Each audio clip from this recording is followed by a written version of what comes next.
Bueno, ya tenemos una buena parte de los participantes en este webinar. Muy buenos días, gracias por acompañarnos. Para los nuevos que se están integrando el día de hoy, bienvenidos. Es un placer siempre contar con ustedes en estas instancias que estamos creando para compartir contenidos, ofrecer puntos de vista sobre temas que realmente nos importan, nos interesan. Hoy nos trae una temática que es vital para los contadores que por esta época ya están haciendo su cierre contable y preparándose para lo que va a ser la operación renta del próximo año. Por eso hemos querido crear esta instancia para que Lorena nos pueda ofrecer todo lo que tiene que ver con este proceso de operación renta que se viene, si hay algún tipo de novedades, que realmente no son muchas, diría que no hay novedades, no hay grandes cambios, pero bueno, Lorena nos va a ir contando un poco sobre este tema de la operación renta. Antes de entrar en la temática, quiero contarles que si tienen alguna pregunta, pueden hacerla en el espacio que tienen habilitado en su pantalla. También hemos habilitado una pregunta donde pueden votar, que es la idea es que nos cuenten si la operación renta para ustedes es un proceso demandante. Allí pueden votar sí o no. Los invitamos a participar y vamos al final de este webinar revisaremos los resultados. Ahora, antes de darle el paso a Lorena, yo quiero entrar en contexto un poco sobre el tema de la operación renta. Vamos a ver la siguiente lámina donde vamos a reflejar lo que fue la recaudación que se hizo este año en cuanto a lo que es la cantidad total que se recaudó en función a las declaraciones de rentas presentadas. Vamos a ver qué pase acá. Aquí está. Perfecto. Bueno, durante 2019 la recaudación de impuestos llegó a 16.411 millones, un 16,2% más de lo obtenido durante la operación renta del 2018. Vamos a la siguiente lámina. Aquí estamos viendo un poco cómo fue la distribución de las declaraciones rentas recibidas en 2019 por parte del Servicio de Impuestos Internos.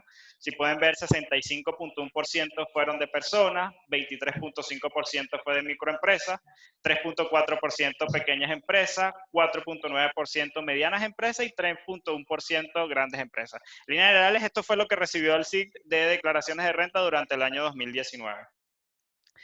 Ahora, ¿qué piensan los contadores sobre la operación renta?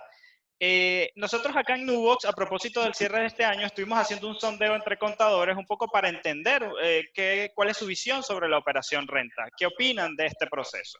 Les voy a mostrar una serie de hallazgos que tuvimos y que son interesantes. Algunos son muy obvios, otros quizás son interesantes de considerar, un poco para entender este proceso. Entonces, en la primera pregunta que les hicimos fue, ¿considera el periodo de renta uno de los más demandantes del año? El 98% dijo que sí y el 2% dijo que no. O sea, quizás para todos es obvio que efectivamente muchos coincidirán de que sí, que el proceso de operación renta es muy demandante. También les preguntamos si han tenido que trabajar horas extras para terminar a tiempo la operación renta. Un 82% dijo que sí y un 18% dijo que no. En la siguiente le preguntamos, durante la operación renta, ¿debes contratar digitadores o asistentes contables adicionales para cumplir con la demanda? Un 37% dijo que sí y un 62,1% dijo que no. También le preguntamos, ¿cuánto tiempo te toma realizar las declaraciones juradas? Bueno, un 17% dijo que entre 3 y 6 horas. Un 6,4% dijo que entre 6 y 8, más de 8 horas dijo un 7,4% y menos de una hora dijo 17%. El mayor porcentaje fue entre 1 y 3 horas, que es el tiempo en que muchos coinciden que le toma realizar las declaraciones juradas. ¿Cuánto tiempo le toma al contador analizar cuentas contables para detectar variaciones de errores? Aquí un poco tienen reflejados los tiempos. 44,2% dijo que le toma entre 1 y 3 horas. 25,3% dijo que entre 3 y 6. Y 6 y 8 horas le toma al 9,5% y más de 8 horas le toma al 8,4% de los contadores encuestados.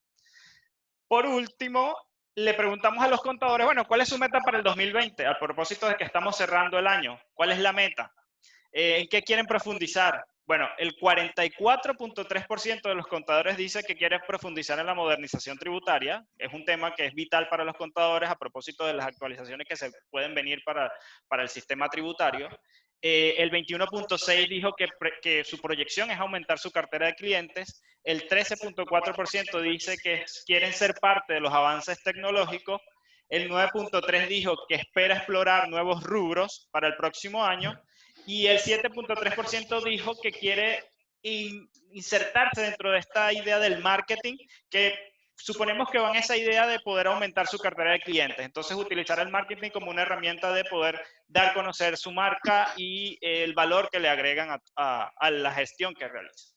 Entonces, en líneas generales, este es el contexto y los resultados que pudimos nosotros desarrollar de esta encuesta que estuvimos llevando adelante durante las últimas semanas acá en Nubox.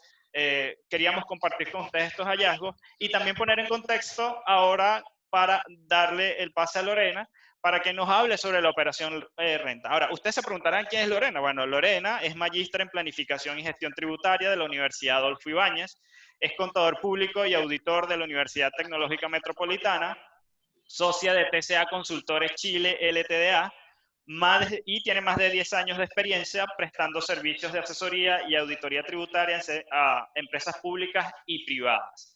Además, Lorena es quien hace la operación renta de Nubox, y para nosotros era importantísimo poder tenerla en esta oportunidad para que, además de ponernos en contexto todo lo que va a ser el proceso de la operación renta 2020, también, digamos, podamos conocer cómo lleva adelante Nubox su proceso de operación renta. Así que, Lorena, muchas gracias de verdad por acompañarnos el día de hoy. De verdad que es un placer tenerte en este webinar y, bueno, te escuchamos para saber qué nos tienes que contar y cuáles son las novedades, si las hay o no, sobre este proceso de operación renta 2020.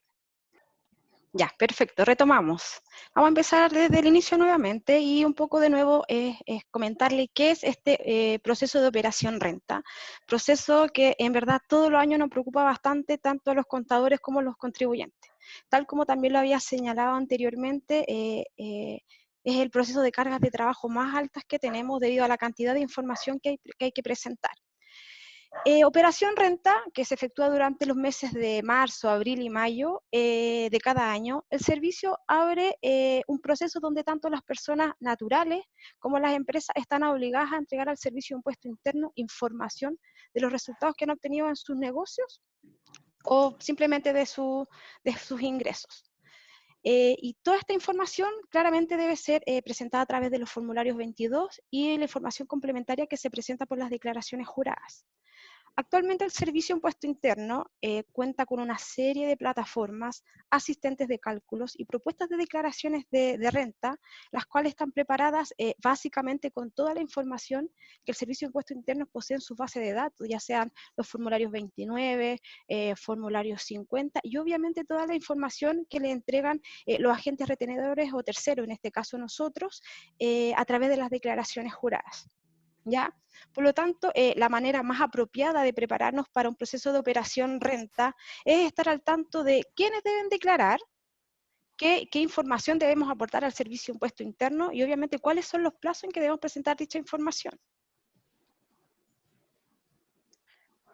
Por eso seguimos con la primera pregunta que nos hacemos siempre. ¿Quiénes deben declarar? Tenemos que estar al tanto de que todas las empresas deben efectuar su declaración de renta, todas las empresas y todas aquellas personas también naturales que hayan obtenido ingresos por montos superiores a 13,5 unidades tributarias anuales, o bien aquellas personas naturales que hayan obtenido sueldo de más de un empleador o hayan trabajado de manera independiente a través de la emisión de sus boletas de honorarios.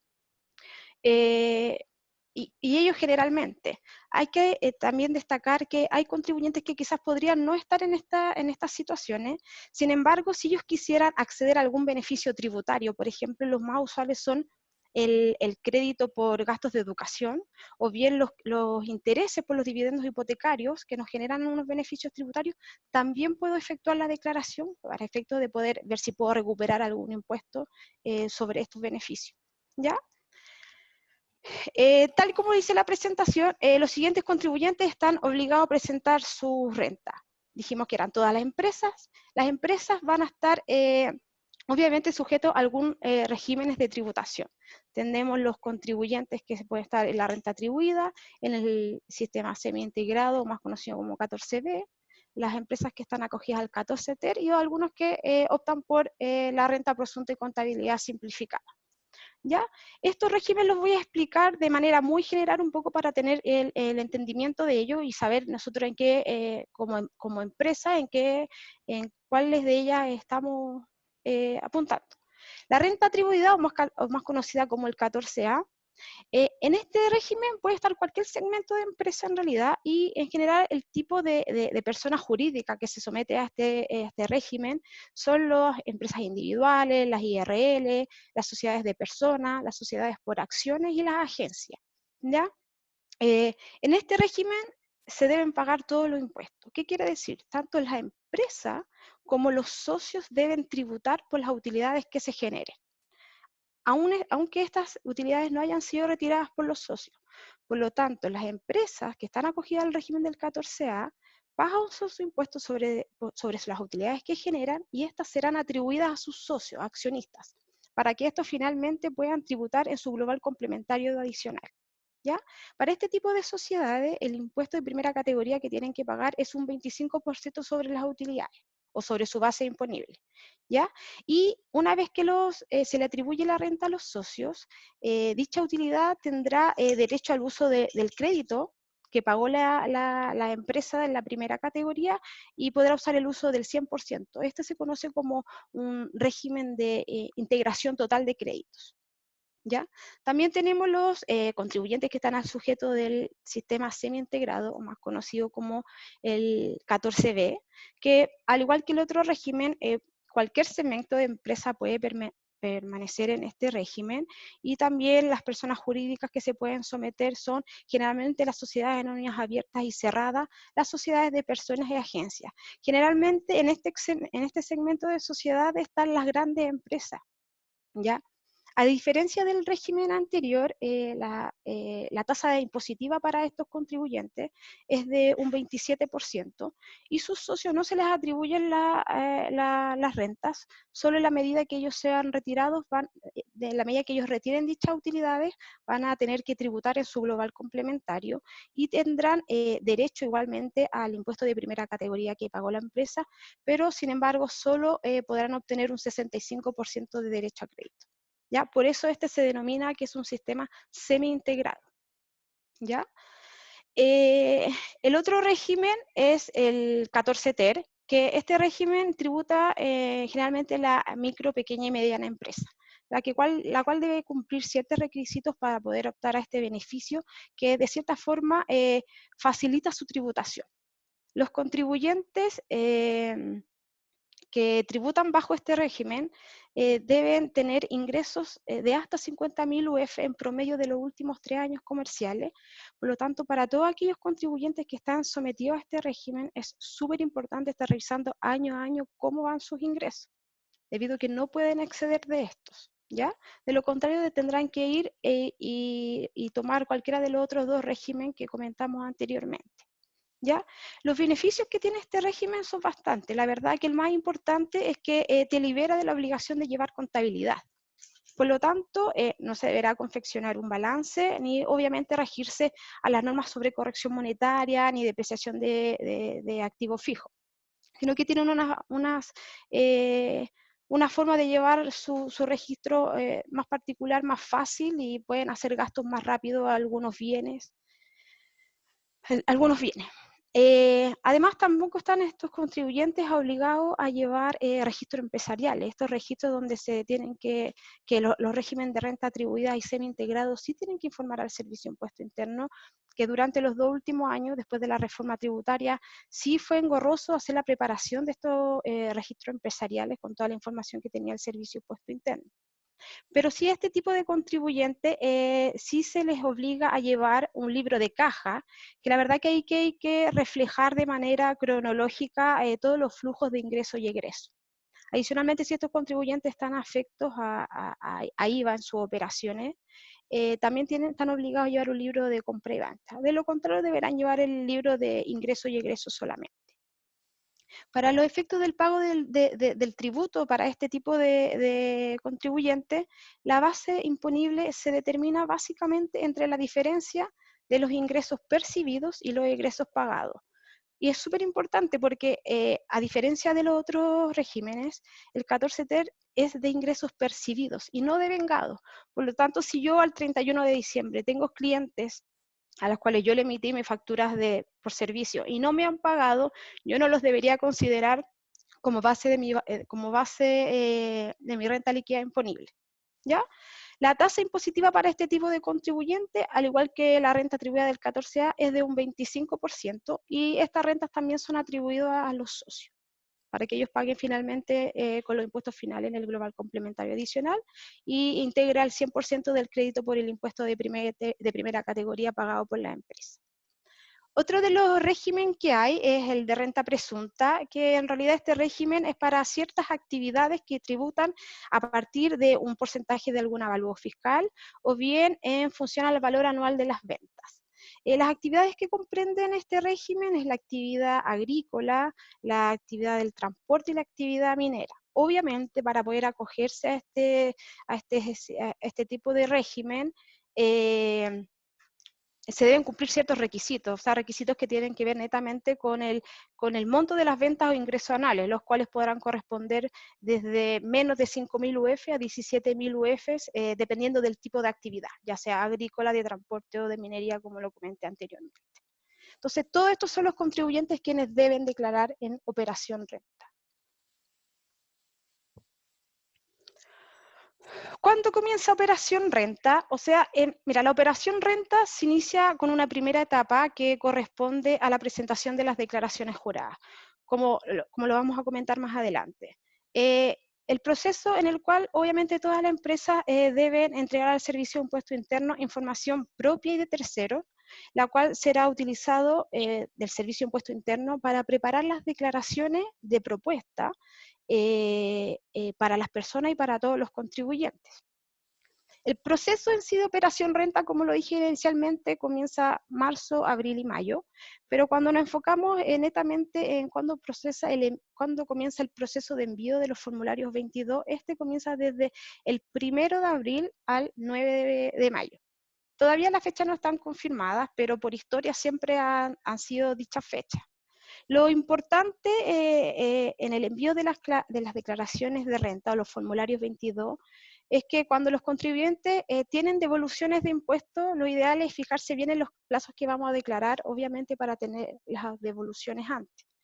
Obviamente las devoluciones van a estar en las fechas que el servicio propone en la medida que éstas no contengan observaciones, producto de los cruces internos de información que hace el Servicio de Impuesto Interno.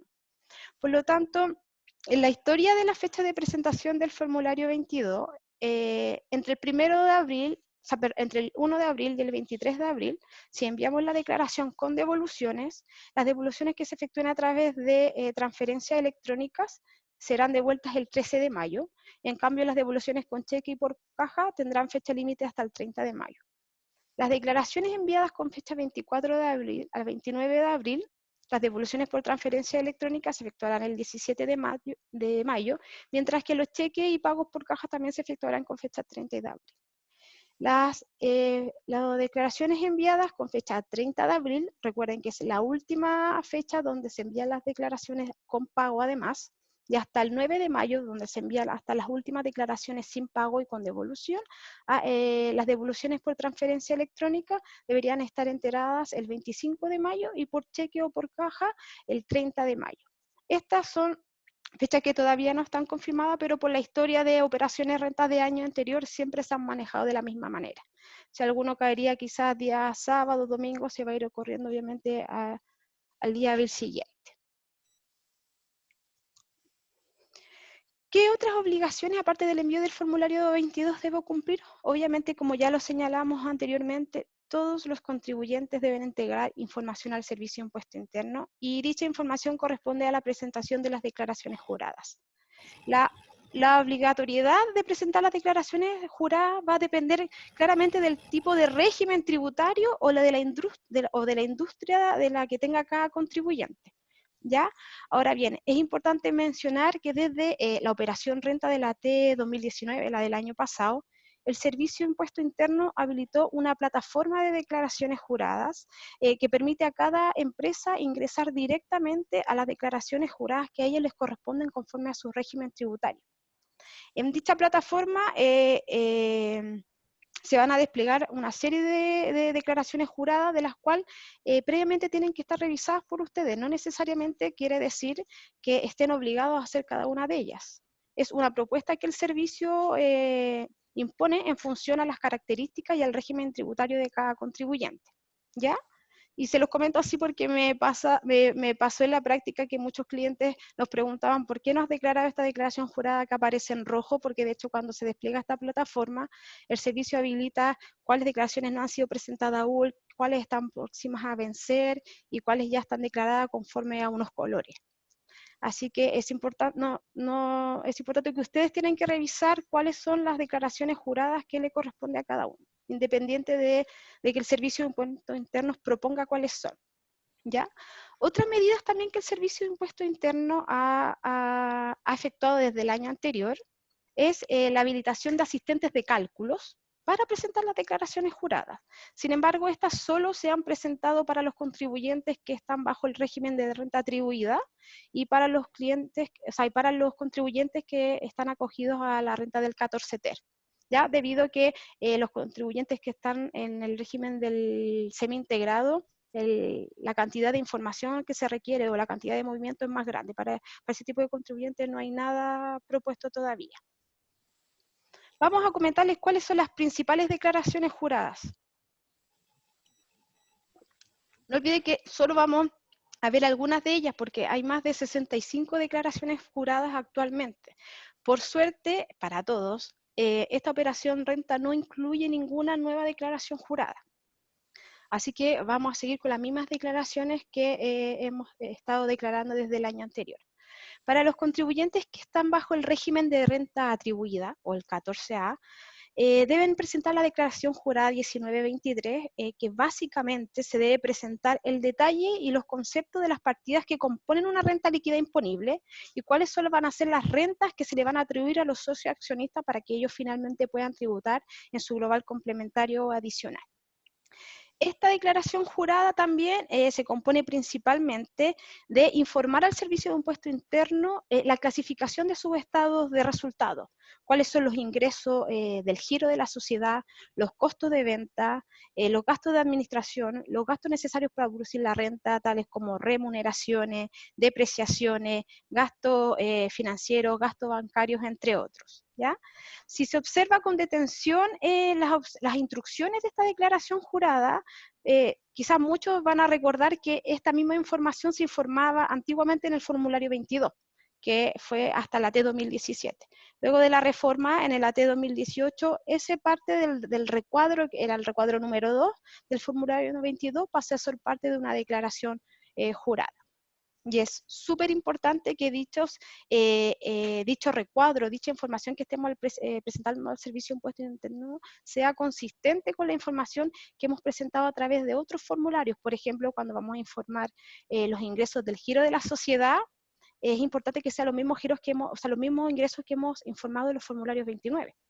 Así que siempre hay que hacer cruces de información con la información que vamos a presentar en las declaraciones juradas versus lo que ya le hemos presentado al Servicio de Impuestos Internos con anterioridad. Otra de las declaraciones juradas que tienen que presentar los contribuyentes del régimen de renta atribuida es la 1938, que básicamente corresponde a los registros de rentas empresariales. Y estos registros tienen el fin de controlar obviamente la tributación de los socios en el global complementario y adicional de ellos. Para los contribuyentes del régimen de renta atribuida, son cinco los registros que tienen que informar, que son los denominados RAP, que es la renta atribuida propia o la renta líquida imponible. También existe el registro DAN, que corresponde a las diferencias de depreciación normal y acelerada, obviamente para aquellos contribuyentes que ocupen depreciación acelerada. También está el REX, registro en el cual se declaran las rentas exentas. El SAC, donde se controlan los créditos de impuestos de primera categoría, es uno de los registros más importantes porque este es el crédito que finalmente le vamos a poder entregar a los socios cuando efectúen los retiros. Y finalmente está el STUT, que es donde está el saldo de las utilidades tributables, más conocido como el saldo que registramos en el FUT al 31 de diciembre del 2016, después que cambió la reforma tributaria. Esas son las principales declaraciones juradas que debe presentar un contribuyente acogido a la renta atribuida. Los contribuyentes que están en el régimen semi-integrado deberán de igual forma presentar las declaraciones juradas, la 1926, que también básicamente acá es la determinación de la renta líquida imponible. La declaración jurada 1939, que también corresponde a los registros empresariales, que al igual que la renta atribuida también son 5, pero a diferencia de la renta atribuida, aquí el registro se llama RAI, que es las rentas afectas a impuestos. ¿Ya? Entonces, en el RAI generalmente están todas las utilidades que están a disposición para ser retiradas y las cuales deban tributar los socios. Y la declaración jurada de los 1941, que es la de los retiros, remesas o dividendos y sus créditos correspondientes. ¿Ya? Esas son las declaraciones principales que debe declarar este contribuyente. Los contribuyentes del 14 TER deben presentar la declaración jurada 1929. Esta declaración jurada básicamente es presentar la base imponible. Como este régimen es especial y facilita de cierta forma la tributación de dichas sociedades sujetas a este régimen, se compone de los ingresos percibidos, como lo comentamos anteriormente, y de los gastos pagados. Y luego la renta atribuida que debe ser asignada a cada uno de los socios o accionistas. El Servicio de Impuesto Interno para este tipo de contribuyentes tiene habilitar una serie de asistentes para dar cumplimiento con las obligaciones tributarias y además existe un sistema de tributación simplificada también en la misma página. Por lo tanto, para este tipo de contribuyentes, las herramientas a disposición del servicio están súper al acceso y súper fácil de manejar. Hay otras declaraciones juradas, como les mencioné, hay 65, pero como estas son las principales, hay otras declaraciones juradas que la tienen que hacer todos los contribuyentes, que no dependen de los regímenes tributarios en los que ellos están, sino que depende de cierta forma de, por ejemplo, si hay bienes arrendados, también si se van a efectuar PPM puesto a disposición de los socios en el caso de sociedades limitadas. También tenemos la declaración jurada 1847, en la cual se debe presentar el balance de 8 columnas y otros antecedentes que tienen que ver con la confección del capital propio tributario, o demostrar ajustes bajo IFRS. Hay otras declaraciones como la 1879, que es de honorario, o sea, a la medida que la sociedad haya retenido honorario, va a tener que efectuar dicha declaración, y la declaración jurada 1887 que corresponde a los sueldos. Este tipo de declaraciones son súper importantes porque en definitiva esta información que uno le presenta al Servicio de Impuesto Interno sirve de base para que ellos puedan presentar propuestas de declaraciones de renta para las personas. Entonces, es súper importante que dichas declaraciones se envíen en los plazos que establece el Servicio de Impuesto, del Servicio de Impuesto Interno, y que una vez que la hayamos enviado estemos revisando constantemente cuál es el estado de dicha declaración, si está aceptada o está observada. ¿Ya? Es súper importante revisar eso. Ya.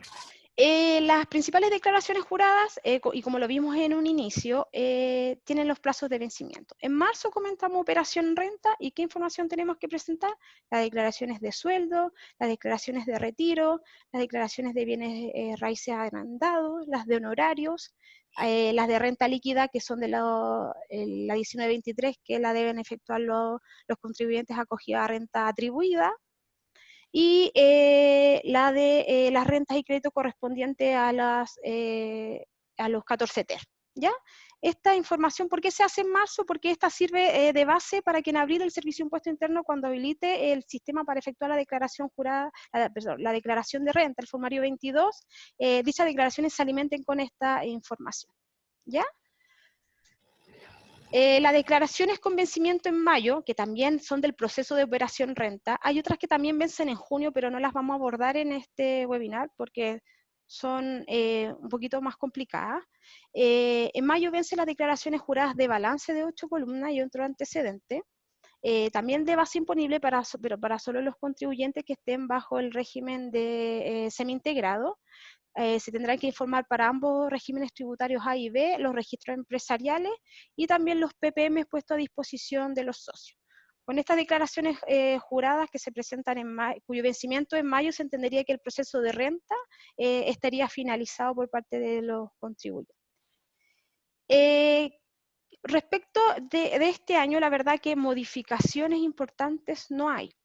Existen algunas modificaciones a la declaración jurada 1926, pero tiene netamente que ver con la incorporación en el recuadro resumen de dicha declaración de el concepto de del reintegro, si es que algún contribuyente usó el beneficio del 14 la letra C del 14, este beneficio que permitía a las empresas, cumpliendo ciertos requisitos, efectuar una rebaja del 50% de la renta líquida imponible. Es el único cambio que hay en esta declaración jurada y no hay ninguna declaración jurada nueva, ni eliminación, ni fusión de otras declaraciones en otras. Por lo tanto, este proceso de operación renta respecto a declaraciones juradas debería ser muy similar a las de las que llevamos hace 2 años atrás. Por lo tanto, tenemos que tener claramente una planificación. En marzo ya sabemos qué declaraciones juradas van a vencer. En abril tenemos que estar preparados para el proceso de presentar el formulario 22. Y en mayo también tenemos todavía plazo para informar formularios 22, pero solo aquellas declaraciones sin pago. Y finalmente las otras declaraciones juradas. Es importante tener esta planificación y verlo como un todo, porque en general, toda la información que nosotros presentemos al Servicio de Impuesto Interno, ellos después hacen cruces de información. Por lo tanto, si yo lo que declaré, por ejemplo, en la declaración jurada de sueldo, tiene que ser consistente con lo que yo le presenté al Servicio de Impuesto Interno en sus formularios 29 respecto al impuesto único de segunda categoría, o bien la declaración jurada de balance, donde también te pide que codifiques las cuentas de balance y hayan cuentas de remuneraciones. El gasto por remuneraciones también debe ser consistente con dicha declaración. Por lo tanto, la planificación de operación renta es uno de los procesos más importantes que debe tener cada contador. Y obviamente para poder dar cumplimiento a las fechas estipuladas y evitar las posibles multas u observaciones que generalmente después podría generar problemas en la declaración de los formularios 22. Bueno, estos son como los aspectos generales que hay que conocer en operación renta. Ahora me voy a enfocar un poquito cómo llevamos nosotros el proceso de operación renta en Nubox. Y generalmente en Nubox es súper buen contribuyente. Nubox genera cierres contables mensuales. Por lo tanto, nosotros, los asesores que hacemos la declaración de renta de Nubox, tenemos disponibles balances tributarios mensuales, análisis y mayores. Por lo tanto, nos permite a nosotros también adelantar operación renta, la hacemos mensualmente, determinamos renta líquida mensual, capital propio mensual, y los registros empresariales también los llevamos de manera mensual. Esto nos permite, obviamente, que con esta información oportuna que nos da Nubox a través de su contabilidad, ir verificando efectivamente si está todo ok, efectuamos los cruces de información que tiene el Servicio de Impuesto Interno en los sistemas, estas cuadraturas del formulario 29 versus la contabilidad, efectuamos los mismos cruces con las declaraciones juradas que estamos efectuando, de manera, o con el propósito en realidad de generar la menor cantidad de observaciones en las declaraciones de renta. ¿Y por qué es tan importante tratar de evitar en lo posible todas las observaciones? Es porque el Servicio de Impuesto Interno, en la medida que, por ejemplo, tengamos devoluciones de impuestos, van a estar retenidas. Actualmente el servicio se está demorando mucho en llamar a los contribuyentes a fiscalización, por lo tanto, tener un año o más de un año retenida devoluciones de impuestos como PPM o cosas así, no es bueno para nadie. O sea, lo ideal es tratar de anteponerse de las situaciones que el servicio, o de los cruces que hace el servicio para evitar que esto efectivamente sean observados. ¿Cómo logramos la eficiencia? Obviamente con la información contable oportuna, que es uno de los puntos más importantes, y yo creo que varios de los contadores que me deben estar escuchando, muy poco podemos hacer cuando los balances nos llegan a mediados de abril. Lo ideal es siempre planificarse antes y así con la información oportuna que nos puedan entregar, nosotros cumplimos con las obligaciones tributarias de las declaraciones juradas, podemos efectuar estos cruces que en definitiva son los mismos cruces que después va a hacer el servicio de impuesto interno y con esta preparación de información vamos a lograr que las declaraciones de renta no presenten diferencias respecto de la información que el servicio tiene en su sistema. Por lo tanto, las declaraciones van a ser obviamente aceptadas y nos vamos a evitar la gran lata que nos da muchos de los contadores o de los asesores, es estar yendo al servicio de impuesto interno a hacer trámites que la verdad son de mucha hora. Entonces, el tener la información contable oportuna, los cierres mensuales, preparaciones de renta líquida mensuales para saber si me va a tocar pagar o voy a tener pérdida tributaria, por lo tanto ya voy a poder planificar si tengo que declarar mi formulario 22 entre el 1 o el 30 de abril o puedo extenderme del 1 al 9 de mayo. Por lo tanto, siempre es importante para todos los efectos, aparte de planificar quién soy, qué declaraciones debo hacer y cuáles son los plazos, es también tener la contabilidad oportuna para poder llevar a cabo este proceso. Generalmente nosotros internamente, para evitar observaciones de los cruces que hace el Servicio de Impuesto Interno, hacemos una serie de comparaciones. Por ejemplo, la declaración jurada de sueldo, la 1887, antes de ser enviada, siempre tratamos de confirmar si los códigos del formulario, los códigos 48 informados en el formulario 29, son consistentes con el mismo impuesto único que estoy informando en la declaración jurada. De lo contrario, tengo que ver si tengo que arreglar primero mi declaración antes de ser enviada, o bien pagué de menos un impuesto y tengo que pagarlo con las multas asociadas. Hay que ver el caso a caso. También la declaración jurada de sueldo, el Servicio de Impuesto Interno efectúa un cruce con la declaración jurada 1847. Y todo lo que yo codifique con el código 631, que corresponde al código de remuneraciones, tiene que ser consistente con la renta bruta que yo voy a declarar en la declaración jurada 1887. De lo contrario, el servicio me indicará que habrán diferencias y hay que ir con todos los libros de remuneraciones del año y tratar de explicar por qué hay una diferencia en la información que recibe el Servicio de Impuesto Interno. Para la declaración jurada de honorario es el mismo cruce. Antes de ser enviada, lo ideal es que se verifique que el código 151 de la retención de honorario del formulario 29 sean consistentes con lo que estamos enviando. El servicio ya para algunos contribuyentes ya ha habilitado esta declaración jurada, por lo tanto siempre es bueno igual revisarlas para ver que esté todo ok. Y esta información también el servicio efectúa un cruce con la declaración jurada de balance, del balance de 8 columnas, con el mismo código 631.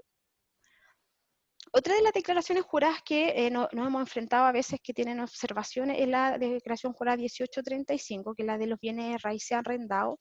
Siempre hay que revisar la vigencia de las direcciones que informamos en el Servicio de Impuesto Interno. Posiblemente podríamos estar informando en la declaración una dirección, pero sin embargo el servicio en su sistema de actualización de información de cada contribuyente no la tiene. Entonces tenemos que oportunamente estar revisando si lo que estamos informando es lo mismo que tiene el Servicio de Impuesto Interno. O bien incorporar adecuadamente los roles. Siempre verificar que el rol que estoy informando sea un rol vigente. ¿Ya? La declaración 1926, estas son las declaraciones juradas que NUBOX presenta, por eso solo estoy informando esta. La declaración jurada 1926, que es la de la base imponible, o la renta líquida imponible de los contribuyentes que sean del semi-integrado, siempre tiene que ser lo mismo que declaramos en el formulario 22 en el código 18 de la base imponible. Cualquier diferencia de esto va a salir observada, entonces tiene que ser lo mismo. ¿Ya?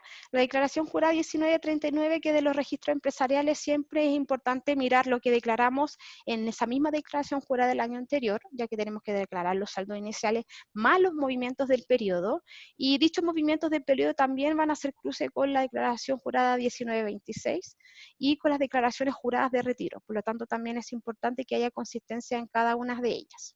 ¿Ya?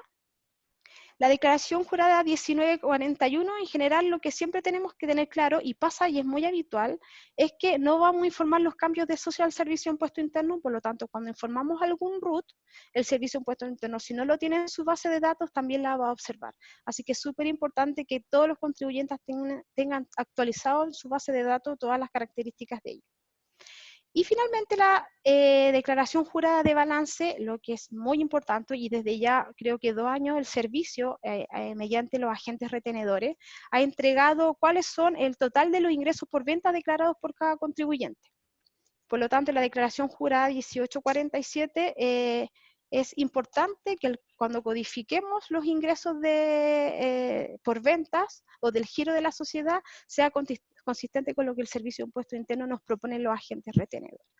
Esas son como las medidas que nosotros tomamos para efecto de que la declaración de renta sea de manera más exitosa o generalmente obtengamos la menor cantidad de observaciones, ya que el Servicio de Impuesto Interno ya hace bastante años, el número de observaciones que ponen en cada una de las declaraciones es súper grande. Ya hay muy pocos contribuyentes que salen con sus declaraciones aceptadas por estos cruces que hace el Servicio de Impuesto Interno.